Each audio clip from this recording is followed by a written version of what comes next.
यस भिडियोमा हामीले पाल्पाको तानसेन, श्रीनगर डाँडा, रानीमहल हुँदै स्याङ्जाको प्रसिद्ध धार्मिक स्थल आलमदेवीसम्मको यात्रा तय गर्दैछौँ। बुटोलदेखि पाल्पा हुँदै पोखरा यात्रा गर्न मिल्ने सिद्धार्थ राजमार्गबाट देखिने सुन्दर दृश्य यस भिडियोमा समेट्ने प्रयास रहनेछ।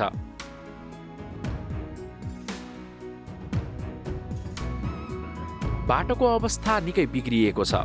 हामी नेपालकै मुख्य र चर्चित मध्येको एक सिद्ध बाबाको मन्दिर आइपुग्यौँ।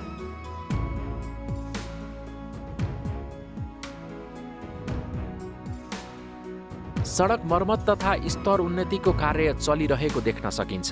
सुरुङ मार्गको निर्माण कार्य सुरु भइसकेको छ। आशा गरौँ सुरुङ मार्ग हुँदै यात्रा गर्ने अवसर चाँडै नै मिल्नेछ। हामी सिद्धार्थ राजमार्गमै पर्ने सिद्ध सरोवर झरना पुग्यौँ। यसलाई स्थानीयले भूतखोला झरना भनेर पनि चिन्ने गर्छन्। यस झरनामा पौडी खेल्ने क्रममा अप्रिय घटनाहरू घट्ने गरेका छन्। बार लगाएर सुरक्षित बनाउने कोसिस गरेको भने देख्न सकिन्छ। हामी हाम्रो गन्तव्यतिर अगाडि बढ्यौँ। यस सडक खण्डको यात्रा सहज भने छैन। दुई पाङ्ग्रे सवारी साधन चालक र यात्रुका लागि अझ कठिन छ। तर पनि सडकबाट देखिने मनोरम दृश्यले सडकको अवस्था भुलाइदिन्छ। हामी देशकै प्रमुख पर्यटकीय नगरपालिका मध्येको एक तानसेन नगरपालिका प्रवेश गर्यौँ। तानसेन नगरपालिका प्रवेश गरेपछि बाटोको अवस्था पनि केही हदसम्म सहज हुन्छ। अब हामी तानसेन तमघास र स्याङ्जा हुँदै पोखरा जाने सडक छुट्टिने स्थानमा आइपुग्यौँ। हामी तानसेनतर्फ मोडिएर यात्रा जारी गरिरहेका छौँ। यसै सडक खण्ड हुँदै गुल्मी तमघासको यात्रा तय गर्न पनि सकिन्छ। तानसेन समुद्री सतहबाट 1350 मिटरको उचाइमा अवस्थित रहेको छ। सिद्धार्थ राजमार्गबाट तानसेनतर्फ मोडिँदा केही उचाइमा पुगिन्छ हामी।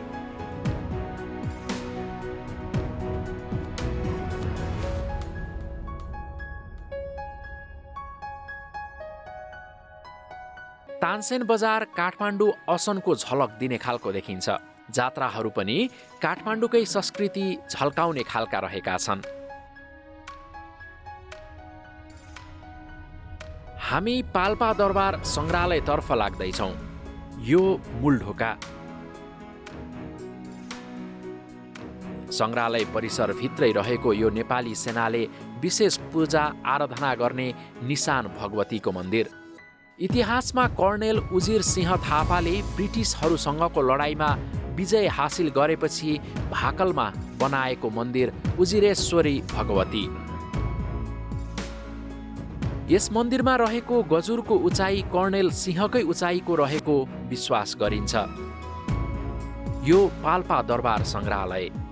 जङ्गबहादुर राणाका कान्छा भाइ धीर शमशेरका 17 भाइ छोरा मध्येका जेठा छोरा वीर शमशेरको कान्छा छोरा जनरल प्रताप शमशेरले यस दरबारको निर्माण गरेका हुन्।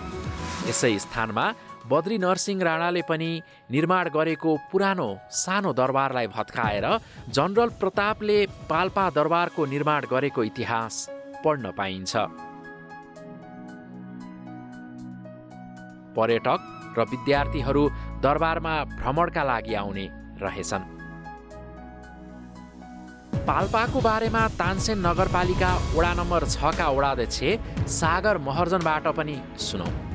पाल्पा तानसेन ऐतिहासिक, सांस्कृतिक र धार्मिक तिनटै कोणबाट यो चाहिँ अति नै महत्त्वपूर्ण सहर, यो अति नै प्रख्यात सहर भन्ने हामी रुचाउँछौँ।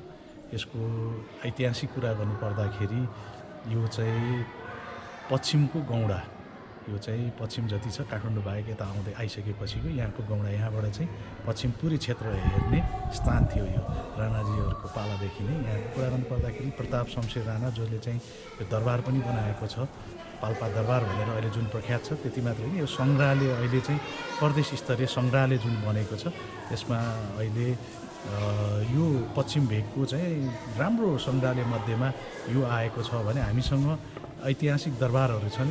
यो प्रेमको प्रतीकको रूपमा रहेको रानी महल, रानी दरबार भनेर अहिले जुन प्रख्यात छ, रानीघाटमा अवस्थित त्यो छ भने त्यो सँगसँगै यहाँको इतिहासको कुरा गर्नुपर्दाखेरि यो पाल्पाका तत्कालीन कर्नेल उजुर सिंहले ब्रिटिस कम्पनीसँग जुन चाहिँ हाम्रो बुटोलको छेउमा छ नुवाकोटको त्यहाँ गएर जुन जितेर आइसकेपछि अहिलेसम्म पनि पाल्पामा रणउज्जेश्वरी भगवतीको मन्दिरमा भाकल गरेर जुन गएको थियो र भाकल अनुसारै अहिले पनि कृष्ण जन्माष्टमीको भोलिपल्ट ठुलो सिन्दुरे जात्रा गर्ने चलन पनि यहाँ छ। यसले के देखाउँछ भने यहाँको ऐतिहासिक धार्मिक र सांस्कृतिक धर्मको कुरा गर्नुपर्दाखेरि हामीसँग पाल्पा जिल्लामा तपाईँको रुरु क्षेत्र रुरु धाम जुन नेपालको 4 धाम मध्येमा एउटा महत्त्वपूर्ण धाम, त्यसको नाउँ हामीले वेदहरूमा पनि हामीले भेट्न सक्छौँ।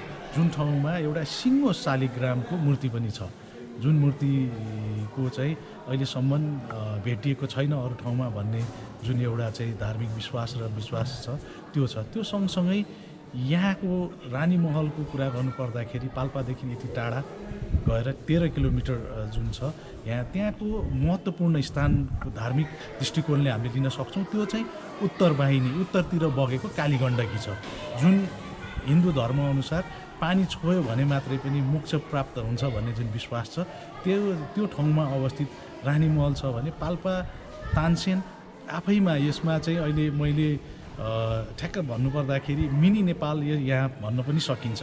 कारण यहाँ आइसकेपछि तपाईँहरूले पाल्पाको मौलिक खानाको कुरा होस् अथवा यहाँबाट लिएर जाने सोभिनियरको कुराहरू होस्, यहाँ पाल्पामा आइसकेपछि यहाँहरूले चुकौनी खान सक्नुहुन्छ, त्यस्तै गरेर मगरी खाना बटुक खान सक्नुहुन्छ भने हाँसको छोइला पनि त्यति नै प्रख्यात छ भने यहाँ आइसकेपछि लिएर जाने यहाँको यादको लागि अथवा सोभिनियर आफ्नो आफन्तीहरूलाई दिन लिएर जानको लागि करुवा धातुको जुन एउटा करुवा छ त्यो पपुलर छ। त्यो सँगै ढाका पनि यहीँको पपुलर छ। यसले के देखाउँछ भने यहाँ आइसकेपछि तपाईँको सम्पूर्ण चाहिने सामग्रीहरू आफूलाई लिएर जाने गिफ्टको लागि लिएर जाने पनि पाइन्छ भने वेदरकै पनि कुरा गर्नुपर्दाखेरि हामीसँग नजिकै माडी फाँट छ, जुन चाहिँ एउटा तराईको झझलको दिने ठाउँ छ, जुन चाहिँ त्यहाँ ठुलो एउटा चाहिँ फाँट जहाँ खेतीपातीको लागि त्यति नै प्रख्यात छ भने हामी यो तानसेन बजार आफैमा पनि मिड हिल एरियामा अवस्थित छ, जुन बिहानदेखि बेलुकीसम्म घाम लाग्ने, गर्मीमा शीतल हुने, जाडोमा घामले न्यानो बनाउने स्थान, त्यस्तो जोग्राफिकल्ली त्यस्तो लोकेसनमा हामी छौँ भने अलिकति माथि गइसकेपछि बतासे डाँडा अथवा श्रीनगरको टुप्पामा पुगिसकेपछि चिसो हावाको महसुस जहिले पनि गर्न सक्ने। अब हामी लागौँ श्रीनगर डाँडातर्फ। यो लोकप्रिय वनभोज स्थलको रूपमा रहेको छ। आसपासका क्षेत्र र बुटोलदेखि पनि मानिसहरू श्रीनगर डाँडा वनभोजका लागि आउने गर्छन्। यहाँ पार्कको निर्माण गरिएको छ।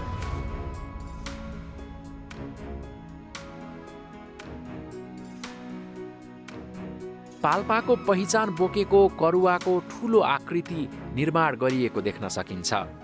ऐतिहासिक स्थलबाहेक करुवा, ढाका र चुकाउनीले पनि पाल्पाको प्रतिनिधित्व गर्छ। अझ रोचक कुरा त हाम्रो महानायक राजेश हमाल र चर्चित अभिनेता धीरन साक्यको जन्मस्थान पनि पाल्पा नै रहेको छ। अब हामी लागौँ रानीमहलतर्फ।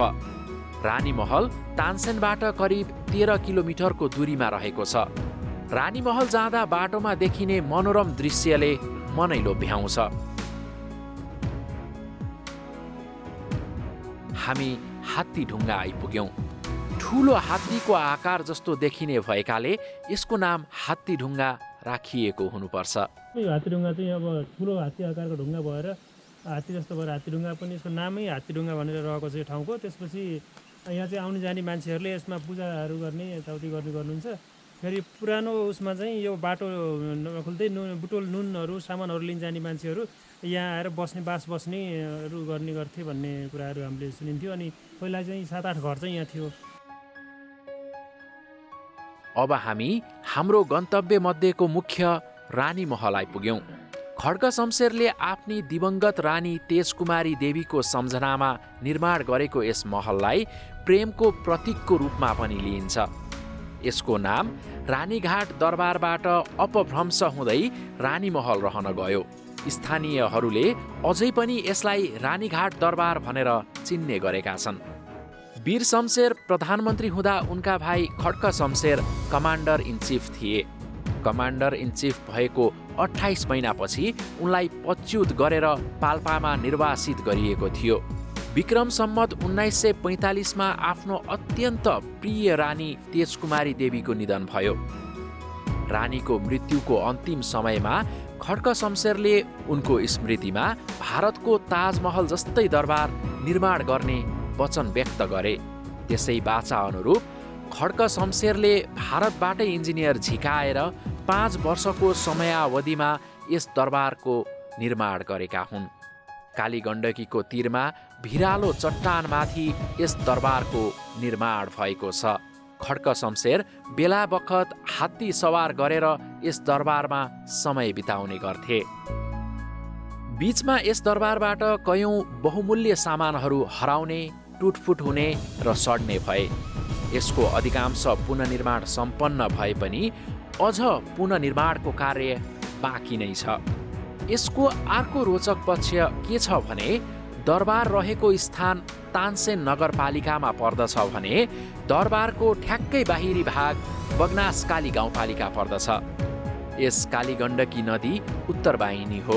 कालीगण्डकीले नै पाल्पा र स्याङ्जा जिल्लाको सिमाना निर्धारण गरेको छ।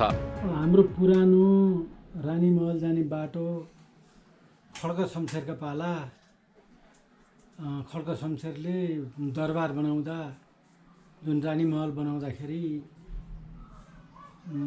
पैदल यात्रुहरू बागलुङ जाने यात्रुहरू त्यही बाटो हिँड्थे। सुरुमा कैलाशनगर, च्याप्टे ढुङ्गा, लसुने, तल अवल, त्यसपछि हात्तीढुङ्गा भएर चाहिँ रानीमहल पुगिन्थ्यो। र त्यो रानीमहल बनाउँदाखेरि काठमाडौँबाट जेपुहरू आएर अवलमा त्यो दरबारको लागि इँटा त्यहाँ पोलेको भएर अवल भन्ने चाहिँ त्यो नाम चाहिँ अवल रहन गएको हो। तल अवलभन्दा तल्लोसम्म भन्ने ठाउँमा चुन ढुङ्गाहरू पोलेर चुन निकालेर त्यसैबाट त्यहाँ लिएर गएर गाह्रो लाउने काम अवलका इँटा र त्यहाँको चुन पनि त्यहीँ पोलिएको थियो। त्यहीँ पोलेर लिएर गएर त्यहाँ दरबार बनाएको थियो। र त्यो पुरानो बाटो यहाँ त्यस बाटोबाट डुङ्गा तरेर 1-2 दिनै मान्छेले कुर्न पर्थ्यो।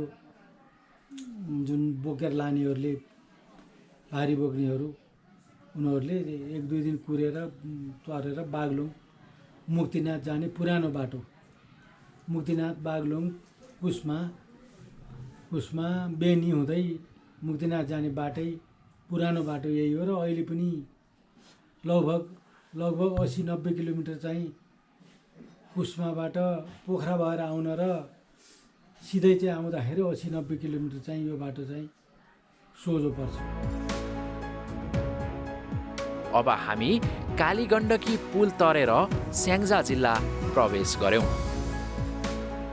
हामी स्याङ्जाको चर्चित धार्मिक स्थल आलमदेवी मन्दिरसम्मको यात्रा तय गर्दैछौँ। यस भिडियोको अन्तिम गन्तव्य पनि बाटो सहज नै छ। हामी पुग्यौं आलमदेवी मन्दिर। कालीगण्डकी गाउँपालिका वडा नम्बर 3 लसरघामा अवस्थित आलमदेवीको मन्दिरमा दशैंको नवमीका दिन विशेष भिड लाग्ने गर्छ। मन्दिर परिसरमा बलि पनि दिने गरिन्छ। यस भिडियोमा यति नै। अर्को भिडियोमा अर्को स्थानको जानकारी लिएर आउने नै छौँ। हामीलाई सब्स्क्राइब गर्न नभुल्नुहोला। भिडियो हेरिदिनु भएकोमा धन्यवाद।